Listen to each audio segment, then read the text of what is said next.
Hey guys, Nuie here, back again, and this is going to be another how to Astral guide. So this is the new, one of the two new allods that came with the 8.1 patch release. It is called Peaceful Cemetery, and it has quite a few interesting bosses and boss mechanics. So I just want to make sure I cover everything and give you guys the best tips on how to complete this allot. Again, this is in normal mode, or easy mode, I should say. So this is S13. This is not S14. So S14 mechanics might be a little bit different. But this just gave you a basic overview of just the map itself and the full layout.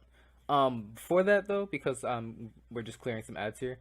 Before that, I do want to explain why there was no Pimp My Ship video this week. The reason being, I was looking at the forums and I saw that people had asked on how put out a question on how to gear in this patch. So instead of just releasing a normal Pimp My Ship video, I went out and created a simple guide on gearing and stuff. I'll probably leave a link to that in the description below.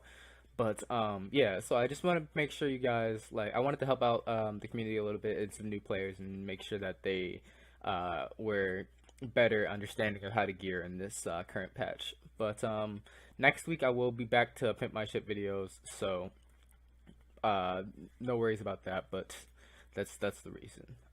So getting into this allod, you begin the allod and the first boss is right here. He's just waiting for you. He's called the Boatman. But before you can fight him, much like a couple other allods, you have to kill all the ads before him, which includes these two groups of frogs. So make sure they're all dead before you get over to them. They don't really do too much damage, but they do a decent amount of explosion damage and that little poison dot, so be aware of that. Getting right into the boss, his basic mechanics are pretty simple. He's got pretty much a single target. He's mostly a tank and spank, but he does have a one suck in ability, I guess I'll call it. It basically is just a vortex that pulls in everyone in the party to him. It's not anything you have to parry or anything, but it looks like that. And it knocks everyone in the air and then pulls everyone to it, and then you guys can all just space away. And then he does this spin attack right after, which is why you guys need to re-space out. For me, as a tank, it's not too much damage, so it's not something you really have to focus on or worry about. But it can be a little bit disorienting and more damaging to people around the party if they aren't spacing away from it. Other than that, he's pretty much a tank and spank. He does do bleed on your tank, or not a bleed, a slow, my bad, as well as a knockdown on your tank. But other than that, it's nothing too serious. Moving on from him, this is a unique feature to this allod, which is the need to ride a boat. If you have a flying mount, you can actually ignore this feature, but for everyone who doesn't, make sure you get on the boat, because if you get into the water, it is toxic and it will kill you. If you have high enough health, you can probably make it to the other side. Or if you have a healer, they will most likely be able to heal you through it. But it does do a decent amount of damage, so you just want to make sure that you get through it to the other side. But yeah, it's just a simple mechanic about this allod. It's kind of odd, but it's kind of interesting. It just makes for a little bit of a unique feel to the allod itself. But oh yes, as you can see, our healer tried to run through it and died. So we just have to go back and rest him. But yeah, it does a pretty decent tick amount of damage. So just be aware of that and don't try to just run through that. Again, though, flying mounts can go over the water, so you're not too much of an issue if you have those. But once again, moving on, heading towards the next boss, there's just a couple more frog pools, and then there's a couple unique mobs here that are basically like the classes in Allods Online. So you'll see things like it's basically like an engineer and a summoner and a Psy and a bard and a healer.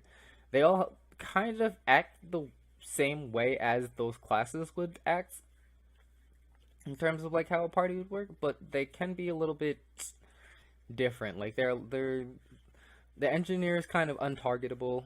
He would just basically random target and random aggro and just do his he does kind of a like a shoot ability. I'm not, I have an engineer, but I'm not hugely familiar with it, so I don't know the name of the ability.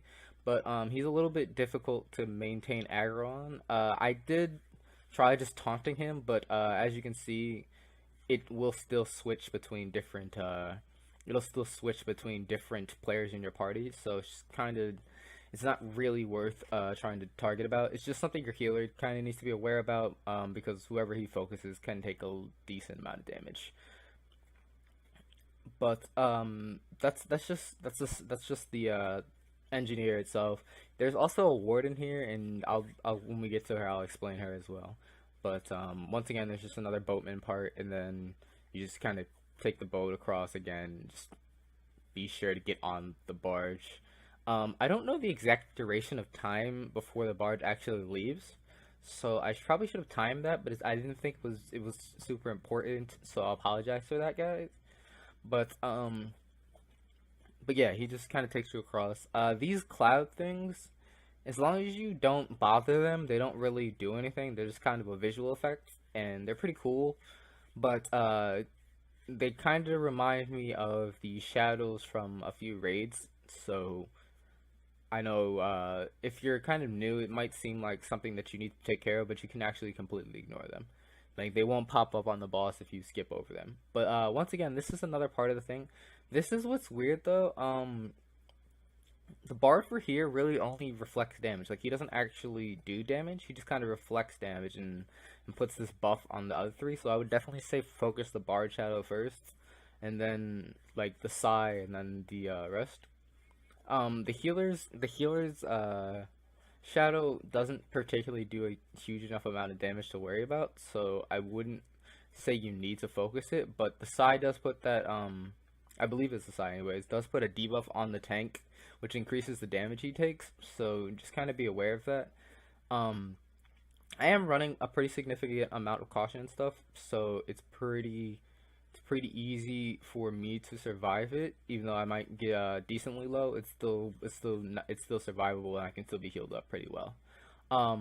Speaking of that, before we get to the next boss, because this is just another ad pull, I will be doing a tank guide for paladins in this 8.1 patch. I'll probably be releasing that next Thursday, because I already have this majority of videos for this week already done, so I don't really want to change my schedule too much more than I already have. But next week that'll definitely be coming out, so just stay on the tune for that if you guys are looking for a tank guide. Now be aware, this is my preferential when it comes to tanking, not like the absolute optimal. I'll say it is like I feel it's like the most easy way for me to tank, and I feel like I can hold aggro well, and I have good survivability, and I have good group support. So I just feel like it's the best to suit my playstyle. But some of you other players might be using something else, so just be aware of that. But that is basically what I'm picking. This boss mechanics are very simple again. He spawns these frogs which jump around and leave these acid puddles, and he also random aggroes to a target of your party member of your group, and does a body slam on them. So be aware of those two. But other than that, he's nothing serious. But continuing on, this allod is very seems very unique to me, like just in terms of thoughts. Like, I can't really say I've actually experienced any allods in the past that are even kind of remotely like this. Like, I guess I can kind of, there used to be this one, I can't entirely remember the name, where you basically stand at one point and you have to keep fighting waves of enemies. It kind of reminds me of that in certain ways, and you'll see why as this video goes on. But it's I don't know, that's the only thing I feel like is kind of the unique, you kind of similar to any other Astral. Like, all this feels like a very unique Astral, and I think the designers did a good job with this one. I really enjoy this one. Astral in general can get kind of bogging down because you have to run it so many times. Continue gearing, and the way that 8.1 lets you run the raid as a kind of alternative to doing astrals is nice, but I feel like with the amount of astrals that they've created over the span of the time that this game is around, if they just opened up the actual astral world, like all of the astrals just in general, especially because of the way Observatory was. I'm sure you guys have probably played through the story of this particular portion so far. So I'm sure you guys have played through that and understand what I'm talking about. But it's if they're bringing back all these things, I feel like they should bring back all of the old astrals. Like having such a huge gallery of astrals to go through would entirely stop it from being boring at times because you'd just be able to keep playing different ones. And don't tell me like, okay, well they don't have a huge gallery. No, they have a huge gallery. Like there used to be like 24 layers of Astral. Like, and that was like 52 packs. It was a huge amount of Astral. I remember that we did have a patch where we didn't have Astral at all and was just farming in Wellbell, but that's entirely different. Like, it's a huge gallery of Astrals that they could bring back. But getting back to the topic, this boss is very, very interesting. Because periodically he will spawn all of these ads, and whoever currently has aggro on him will get at full aggro from all of them. This can be difficult because once again, if you're properly tanking this, your tank will automatically get aggro on all the ads. But all the ads means you'll get all these damage debuffs, and you'll start taking a very significant amount of damage. As you can see, this is like one of the few times in this actual run where my health starts to drop a little bit because it just wasn't period.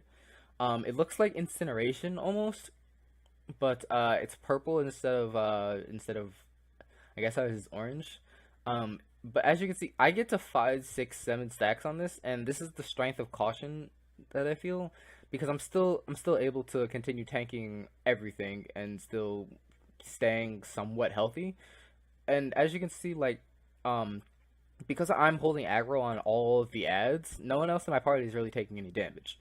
So like as terms of like it's just single target, this can be very difficult and somewhat overwhelming if you don't purify this buff, because if your tank is not properly stat built, he can die pretty quickly from this. Especially even like a healer or something, if they get that debuff on them, actually even any DPS, if they get that debuff on them for too long, it's pretty easy to see them die. Like this is even at I think the max I got to 6 stacks, and it was starting to give me difficulty with the amount I needed. It's just kind of it's something that needs to be taken care of. But other than that, he doesn't particularly do anything else. It's mostly the ads and that damage debuff that focuses down tank's health because it reduces our resistances so much. But mostly he's just kind of a tank and spake. Like he has these couple circles that he spawns, and he has his little rage shout thing that's kind of an AoE damage. But if you're standing proportionally away from him, it's really not a big deal. But those phase changes where he brings in ads, those are something you really need to focus on, and you really need to be sure that you remove that debuff from your tank, so that they don't take as much damage as that. But that's the third boss, and then heading up to the last boss. It's just a couple more packs of these same type of shadow mobs. I'm not sure. I haven't run this as a league, so I'm not sure if there are orcs in the league side of this, and I'm actually curious about that because I don't know if they would actively change the looks of this. 'Cause, like maybe I don't know. Maybe do the leagues have like a gibbling side? Can somebody like comment that in my comments below?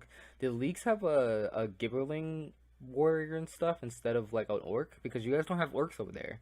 You guys do have gibberlings, and we don't have gibberlings, but we have orcs. So I don't know. I feel like I don't think they would really invest that much time into it, but it was cool to think about if they really invested the time to separate out like that between the two races. Again, I've never really done an end game character on the league side. I really just don't like league side. In general, I typically always play the kind of horde side when it comes to MMOs, so pretty much any side with orcs is probably better for me. Even when I used to play WoW, I was still playing horde side, so. But yeah, just continue on. There's another engineer shadow here. Just like once again, random aggro. Be aware of who he's targeting, so you can focus heals onto them because he does not do damage to anyone else except for his target. So be aware of that. Then there's just a small group of bats that they don't do, or crows, my bad. They don't really do anything. They're just crows, so they're there. They don't have anything special about them. They do a little slow, but they're crows. It's not like a high point of damage for us. But heading towards the last boss. The last boss is the most unique boss that I've fought so far in terms of Astral, because he's an almost 5-segment boss basically. Because not only do you have to fight him and kill him, you also have to fight all the previous bosses and kill them. They don't have anywhere near the amount of health that they have like when you actually fight them, but they do come out and spawn. But here the basic mechanics of this boss are his AoE, that as you can see is this purple aura around him, as well as a charge that he does, which is a targeted charge. So it's not tauntable, but it'll charge that person and then go back to the tank. If you're holding aggro though, you can kind of force that charge onto you more often than not, especially as the other bosses come in. You start to really, the main boss will still kind of be around, still doing this kind of AoE, but as long as your tank had aggro on him, the majority of the damage will go to the tank and won't go to the outright party. But he also does, besides his charge, he also has that purple laser that you just saw. These two have the exact same kind of visual effect, is the word I want to say. So it's hard to differentiate between which two he's doing. It's hard to tell if he's just charging or if it's hard to tell if he's doing his AoE. But from what I've noticed, I don't think he does the charge anymore after he goes to these phase changes where he spawns in the next the old bosses. I don't think he does the charge anymore. Like, I only seem to see him do these phase waves, I should say. But all the other bosses pretty much all have the exact same mechanics. They just have significantly lower health. And the third boss doesn't do his ad spawning. He just kind of comes in and does his AoEs. But it's nothing too serious. But this is basically Peaceful Cemetery. I hope this tutorial was helpful. Heaven sent my residence is heaven, just visiting, blending.